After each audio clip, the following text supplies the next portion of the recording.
ನಮಸ್ಕಾರ ರೀ ಎಲ್ಲರಿಗೂ. ದ್ವಿತಿ ಲಾಗ್ಸ್ಗೆ ಸ್ವಾಗತ. ನಾನಿವತ್ತು ಹಾಗಲಕಾಯಿಯ ಗ್ರೇವಿನ ಯಾವ ಥರನಾಗಿ ಮಾಡೋದು ಅಂತೇಳಿ ತೋರಿಸ್ಕೊಡತ್ತೇನೆ ರೀ. ಇದು ರೊಟ್ಟಿ, ಚಪಾತಿ ಹಾಗೆ ಅನ್ನಕ್ಕೂ ಸಹಿತ ಸೂಪರ್ ಆಗಿರ್ತೈತೆ ರೀ. ನೀವು ಒಂದ್ಸರಿ ಟ್ರೈ ಮಾಡಿರಿ. ಬೇಡ ಹಾಗಲಕಾಯಿ ಕಹಿ ಇರುತ್ತೆ, ಬೇಡ ಅನ್ನೋರು ಸಹಿತ ಮತ್ತೆ ಹಾಕಿಸ್ಕೊಂಡು ತಿನ್ನುವಷ್ಟು ರುಚಿಯಾಗಿರ್ತೈತೆ ರೀ. ಇವಾಗ ಹೆಂಗೆ ಮಾಡೋದು ಅಂತೇಳಿ ನೋಡೋಣ್ರಿ. ಮೊದಲು ನಾನಿಲ್ಲಿ 3 ಹಾಗಲಕಾಯಿಯನ್ನು ಈ ಥರನಾಗಿ ಸಣ್ಣದಾಗಿ ರೌಂಡ್ ಶೇಪಲ್ಲಿ ಕಟ್ ಮಾಡಿ ಇಟ್ಕೊಂಡಿದ್ದೀನಿ. ನೀವು ಯಾವ ಬೇಕಾದರೆ ಉದ್ದ ಶೇಪಲ್ಲೂ ಕಟ್ ಮಾಡ್ಕೋಬೋದು. ಒಳಗಡೆ ಬೀಜವನ್ನೆಲ್ಲ ತಕ್ಕೋಬೇಕ್ರಿ. ತಕ್ಕೊಂಡು ಈ ಥರನಾಗಿ ಕಟ್ ಮಾಡಿ ಇಟ್ಕೋಬೇಕು. ಇವಾಗ ನಾನು ಒಂದು ಪಾತ್ರೆಯಲ್ಲಿ ಎಣ್ಣೆನ ಕಾಯಕ್ಕೆ ಇಟ್ಕೊಂಡೇನಿ ರೀ. ಎಣ್ಣೆ ಕಾದ್ಮೇಲೆ ಅವೇನು ಹಾಗಲಕಾಯಿ ನಾವು ಕಟ್ ಮಾಡಿ ಇಟ್ಕೊಂಡಿರ್ತೀವಲ್ಲ ರೀ, ಅವನ್ನು ಹುರ್ಕೋಬೇಕ್ರಿ. ಹುರ್ಕೊಳ್ದ ಕರೆಕ್ಟಾಗಿ ಹುರ್ಕೋಬೇಕು. ಒಂದು 3ರಿಂದ 4 ನಿಮಿಷದಷ್ಟು ಹುರ್ಕೋಬೇಕ್ರಿ. ಪೂರ್ತಿ ಕಲರ್ ಚೇಂಜ್ ಆಗಬೇಕು ಅಲ್ಲಿವರೆಗೂ ಹುರ್ಕೋಬೇಕ್ರಿ. ಭಾಳ ಪಲ್ಯ ಟೇಸ್ಟ್ ಆಗ್ತೈತೆ ರೀ. ನೀವು ಒಂದ್ಸಾರಿ ನಾ ಈಗ ತೋರ್ಸಾತೀನಲ್ಲ ರೀ, ಈ ಥರನಾಗಿ ಮಾಡಿ ನೋಡಿರಿ. ಅನ್ನದಲ್ಲೂ ಸಹಿತ ಇದನ್ನೇ ಹಾಕಿಸ್ಕೊಂಡು ತಿಂತಾರೆ, ಅಷ್ಟು ಚೆನ್ನಾಗಿರ್ತೈತೆ ರೀ. ಪೂರ್ತಿಯಾಗಿ ಅದು ಕಲರ್ ಚೇಂಜ್ ಆಗಬೇಕ್ರಿ, ಅಲ್ಲಿವರೆಗೂ ಅದನ್ನು ಹುರ್ಕೋಬೇಕ್ರಿ. ಇದು ಆರೋಗ್ಯಕ್ಕೂ ಕೂಡ ತುಂಬಾ ಒಳ್ಳೆಯದ್ರಿ. ಇದರಿಂದ ಶುಗರ್ ಸಹಿತ ಕಂಟ್ರೋಲಕ್ಕೆ ಬರ್ತೈತೆ ರೀ. ಇನ್ನೂ ಆರೋಗ್ಯಕ್ಕೆ ಒಳ್ಳೆಯ ಉಪಯೋಗಗಳಿವೆ ರೀ. ಇದನ್ನು ನಿಯಮಿತವಾಗಿ ನಮ್ಮ ಊಟದಲ್ಲಿ ಸೇವಿಸ್ತಾ ಬಂದರೆ ರೀ ನಮ್ಮ ಆರೋಗ್ಯನೂ ಚೆನ್ನಾಗಿರ್ತೈತೆ ರೀ. ಇದನ್ನು ಪೂರ್ತಿಯಾಗಿ ಕಲರ್ ಚೇಂಜ್ ಆಗೋವರೆಗೂ ಹುರ್ಕೋಬೇಕ್ರಿ.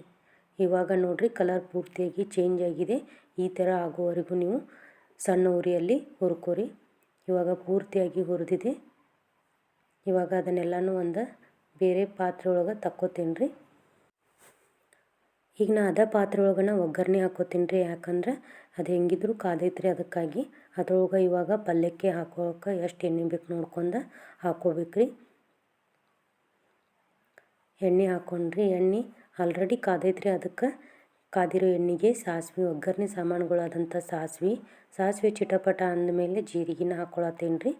ಇಲ್ಲಿ ನಾನು ಒಂದು ದೊಡ್ಡ ಸೈಜ್ನಲ್ಲಿ ಉಳ್ಳಾಗಡ್ಡಿನ ಕಟ್ ಮಾಡಿ ಇಟ್ಕೊಂಡಿದ್ದೆ, ಅದನ್ನು ಸಹಿತ ಹಾಕ್ಕೊಳತ್ತೇನೆ ರೀ. ಇವಾಗ ಉಳ್ಳಾಗಡ್ಡಿನ ಚೆಂದ ನಮಗೆ ಎಣ್ಣೆ ಒಳಗೆ ಫ್ರೈ ಮಾಡ್ಕೋರಿ. ಪೂರ್ತಿಯಾಗಿ ಕಲರ್ ಚೇಂಜ್ ಆಗ್ಬೇಕ್ರಿ. ಹಸಕ್ಕಿತ್ತಂದ್ರೆ ಪಲ್ಯ ಒಳಗೆ ಅದು ಬಾಯಿಗೆ ಹತ್ತೈತ್ರಿ, ಅಷ್ಟೊಂದು ರುಚಿ ಅನ್ಸಂಗಿಲ್ಲ ರೀ. ಪೂರ್ತಿಯಾಗಿ ಸಾಫ್ಟ್ ಆಗಬೇಕ್ರಿ, ಅಲ್ಲಿವರೆಗೂ ಎಣ್ಣೆ ಒಳಗೆ ಅದನ್ನು ಫ್ರೈ ಮಾಡ್ಕೋರಿ. ಇವಾಗ ನಾನು ಸಣ್ಣ ಸೈಜ್ ಇದ್ದು ಅಂದರೆ 2 ಟೊಮೆಟೊ ತೊಗೊರಿ, ದೊಡ್ಡ ಸೈಜ್ ಇತ್ತಂದ್ರೆ 1 ಟೊಮೆಟೊನ ತೊಗೊಳ್ರಿ. ನಾನಿಲ್ಲಿ ದೊಡ್ಡ ಸೈಜ್ ಇತ್ತನ 1 ಟೊಮೆಟೊನ ತೊಗೊಂಡೇನು. ಅದನ್ನು ಸಣ್ಣದಾಗಿ ಕಟ್ ಮಾಡ್ಕೊಂಡ್ರಿ. ಅದು ಟೊಮೆಟೊ ಏನೈತಲ್ರಿ ಪೂರ್ತಿಯಾಗಿ ಮೆತ್ತಗೆ ಆಗಬೇಕ್ರಿ. ಗ್ರೇವಿ ಮಾಡ್ಬೇಕಲ್ರಿ, ಅದು ಟೊಮೆಟೊ ಪೂರ್ತಿಯಾಗಿ ಬೇಯಬೇಕು. ಅಲ್ಲಿವರೆಗೂ ನಾವು ಒಗ್ಗರಣೆ ಒಳಗೆ ಬೇಯಿಸ್ಕೋಬೇಕ್ರಿ. ಪೂರ್ತಿಯಾಗಿ ಮೆತ್ತಗಾದ್ಮೇಲೆ ಅದಕ್ಕೆ ನಾನು ರುಚಿಗೆ ತಕ್ಕಷ್ಟು ಉಪ್ಪನ್ನು ಹಾಕ್ಕೊಳತ್ತೇನೆ. ರುಚಿಗೆ ತಕ್ಕಷ್ಟು ಉಪ್ಪನ್ನು ಹಾಕೊಂಡ್ಮೇಲೆ ಸ್ವಲ್ಪ ಅರಿಶಿನ ಪುಡಿನ ಹಾಕ್ಕೊಳತ್ತೇನೆ ರೀ. ಅರಿಶಿನ ಪುಡಿ ಹಾಕೊಂಡ್ಮೇಲೆ ಅದಕ್ಕೆ ನಾನಿಲ್ಲಿ ಕಾರಣ ಹಾಕ್ಕೊಳತ್ತೇನು. ಇಲ್ಲಿ ನಾನು ಮಸಾಲೆ ಕೂಡಿಸಿದ ಕಾರಣ ಹಾಕ್ಕೊಳತ್ತೇನು. ಹಾಗಾಗಿ ಯಾವುದೇ ಥರನಾದಂಥ ಎಕ್ಸ್ಟ್ರಾ ಮಸಾಲೆನ ಹಾಕ್ಕೊಳ್ಳೋದಿಲ್ಲ. ಓನ್ಲಿ ಸಾಂಬಾರು ಪೌಡ್ರನ್ನ ಅಷ್ಟೇ ಹಾಕೋತೀನಿ, ಅಂದರೆ ಗರಂ ಮಸಾಲೆನ ಅಷ್ಟೇ ಹಾಕೋತೀನಿ. ನೀವು ಬೇಕಿದ್ದರೆ ಧನಿಯಾ ಪೌಡ್ರು, ಜೀರಾ ಪೌಡ್ರು ಇದನ್ನೆಲ್ಲನೂ ಹಾಕ್ಕೋಬೋದು. ನಾನಿಲ್ಲಿ ಗರಂ ಮಸಾಲೆ ಪೌಡ್ರನ್ನ ಅಷ್ಟೇ ಹಾಕ್ಕೊಳತ್ತೀನಿ ರೀ. ಅದನ್ನು ಮನೆಯಲ್ಲಿ ನಾವೇ ಪ್ರಿಪೇರ್ ಮಾಡಿಕೊಂಡಿದ್ದು. ಮಸಾಲೆ ಖಾರ ಮಾಡುವಾಗ ಅದನ್ನು ಸಹಿತ ಸಪ್ರೇಟಾಗಿ ಮಾಡಿಕೊಂಡಿದ್ದು. ಹೀಗೆಲ್ಲನೂ ಚೆಂದ ನಮಗೆ ಒಗ್ಗರಣೆ ಒಳಗೆ ಮಿಕ್ಸ್ ಮಾಡಿದ ಮೇಲೆ ನಾನಿಲ್ಲಿ ಏನು ಹುರಿದು ಇಟ್ಕೊಂಡಿದ್ದು ಅಲ್ರಿ ಹಾಗಲಕಾಯಿ, ಅವನ್ನ ಸಹಿತ ಎಲ್ಲವನ್ನು ಒಗ್ಗರಣೆ ಒಳಗೆ ಚೆನ್ನಾಗಿ ಮಿಕ್ಸ್ ಮಾಡ್ಕೋಬೇಕ್ರಿ. ಒಂದು 3ರಿಂದ 4 ನಿಮಿಷದಷ್ಟು ಒಗ್ಗರಣೆ ಒಳಗೆ ಚೆಂದ ನಮಗೆ ಎಲ್ಲನೂ ಮಿಕ್ಸ್ ಮಾಡ್ಕೋಬೇಕ್ರಿ. ಯಾಕಂದರೆ ಅದು ಒಗ್ಗರಣೆ ಮತ್ತು ಹಾಗಲಕಾಯಿ ಪೂರ್ತಿಯಾಗಿ ಚೆನ್ನಾಗಿ ಮಿಕ್ಸ್ ಆಯಿತು, ಬೆರೆತು ಅಂತಂದರೆ ಪಲ್ಯ ಟೇಸ್ಟಿಯಾಗಿ ಅನಿಸೈತ್ರಿ. ಅದಕ್ಕಾಗಿ ರೀ. ಇವಾಗ ನಾನು ಒಂದು 10 ನಿಮಿಷ ಬಿಸಿನೀರಲ್ಲಿ ಹುಣಸೆ ಹಣ್ಣನ್ನು ನೆನೆಸ್ಕೊಳಕ್ಕೆ ಇಟ್ಕೊಂಡಿದ್ದೀನಿ ರೀ. ಅದನ್ನು ಸಹಿತ ಇಲ್ಲಿ ರಸನ ಹಾಕ್ಕೊಳತ್ತೇನೆ ರೀ, ಹುಣಸೆ ಹಣ್ಣಿನ ರಸ. ಇದೇ ಮೇನ್ ಇಂಗ್ರೀಡಿಯೆಂಟು, ಅಂದರೆ ಹುಣಸೆ ಹಣ್ಣು ಮತ್ತು ಹುಣಸೆ ಹಣ್ಣಿನ ರಸ, ಬೆಲ್ಲ. ಇವೇ ಮೇನ್ ಆಗಿತ್ತಂದರೆ ಹಾಗಲಕಾಯಿ ಪಲ್ಯ ತುಂಬಾ ರುಚಿಯಾಗಿರ್ತೈತೆ ರೀ, ಗ್ರೇವಿನೂ ಸಹಿತ. ಇದಕ್ಕೆ ನಾನು ಸ್ವಲ್ಪ ಬೆಲ್ಲನ ಹಾಕ್ಕೊಳತ್ತೇನೆ ರೀ. ಬೆಲ್ಲ ಹಾಕ್ಕೊಳ್ಳೋದ್ರಿಂದ ಕಹಿ ಮತ್ತು ಹುಳಿ ಜಾಸ್ತಿ ಬಾಯಿಗೆ ಹತ್ತಲ್ಲ, ಅದಕ್ಕೋಸ್ಕರ ಬೆಲ್ಲ ಹಾಕ್ಕೊಳತ್ತೇನೆ ರೀ. ಈಗ ಎಲ್ಲನೂ ಚೆಂದ ನಮಗೆ ಮಿಕ್ಸ್ ಮಾಡ್ಕೊಳ್ರಿ. ಬೆಲ್ಲ ಮತ್ತು ಹುಣಸೆ ಹಣ್ಣಿನ ರಸ ಎಲ್ಲವೂ ಚೆಂದ ನಮಗೆ ಮಿಕ್ಸ್ ಮಾಡ್ಕೋಬೇಕು.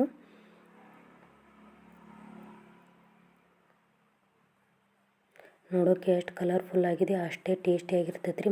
ಮತ್ತೆ ವಾರದಲ್ಲಿ ನೀವು ಈ ಥರನಾಗಿ ಮಾಡ್ಕೊಂಡ್ರೆ 2-3 ಸಾರಿ ಮಾಡ್ಕೊಂಡು ತಿನ್ನಬೇಕು, ಅಷ್ಟು ರುಚಿ ಅನ್ನಿಸ್ತೈತೆ ರೀ. ಇವಾಗ ನಿಮಗೆ ನೀರು ಎಷ್ಟು ಬೇಕು ನೋಡಿರಿ ಅಷ್ಟು ನೀರು ಹಾಕೋರಿ. ಗ್ರೇವಿ ಗತೆ ಬೇಕಂತಂದ್ರೆ ಇನ್ನೂ ಸ್ವಲ್ಪ ಜಾಸ್ತಿ ಹಾಕೋರಿ. ನಾನಿಲ್ಲಿ ಓನ್ಲಿ ರೊಟ್ಟಿಗೆ ಅಷ್ಟೇ, ರೊಟ್ಟಿ ಚಪಾತಿ ಜೊತೆ ತಿನ್ನೋಕ್ಕೆ ರೆಡಿ ಮಾಡ್ಕೊಳ್ತೀನಿ. ನೀವು ಅನ್ನಕ್ಕೂ ಬೇಕಂದ್ರೆ ಇನ್ನೊಂದು ಸ್ವಲ್ಪ ತಿಳುವಾಗಿಯೂ ಸಹ ಮಾಡ್ಕೋಬೋದು ರೀ. ಈಗ ನೀರು ಜೊತೆ ರೀ ಹಾಗಲಕಾಯಿ ಚೆಂದಂಗೆ ಮಿಕ್ಸ್ ಆಗ್ಬೇಕು ರೀ. ಅಲ್ಲಿವರೆಗೂ ನಾವು ಒಂದು ಪ್ಲೇಟ್ ಮುಚ್ಚಿ ಬೇಯಿಸ್ಕೋಬೇಕು ರೀ. ಇವಾಗ ಪ್ಲೇಟ್ ಮುಚ್ಚಿ ಬೇಯಿಸ್ಕೊಳತ್ತೀನಿ ರೀ. ಇವಾಗ 3-4 ನಿಮಿಷ ಆಯ್ತು ರೀ.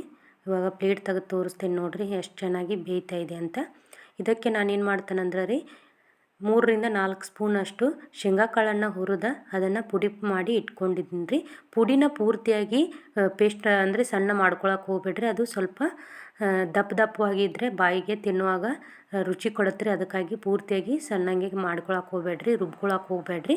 ಇವಾಗ ಅದನ್ನು ಸಹಿತ ಎಲ್ಲನೂ ಚೆಂದಂಗೆ ಮಿಕ್ಸ್ ಮಾಡಿಕೊಂಡು ಅದಕ್ಕೆ ಮೇಲೆ ಸ್ವಲ್ಪ ಕೊತ್ತಂಬರಿ ಸೊಪ್ಪನ್ನು ಹಾಕಿದರೆ ನಮಗೆ ತಿನ್ನೋಕ್ಕೆ ರೆಡಿ ಆಯ್ತು ರೀ ಹಾಗಲಕಾಯಿ ಗ್ರೇವಿನ.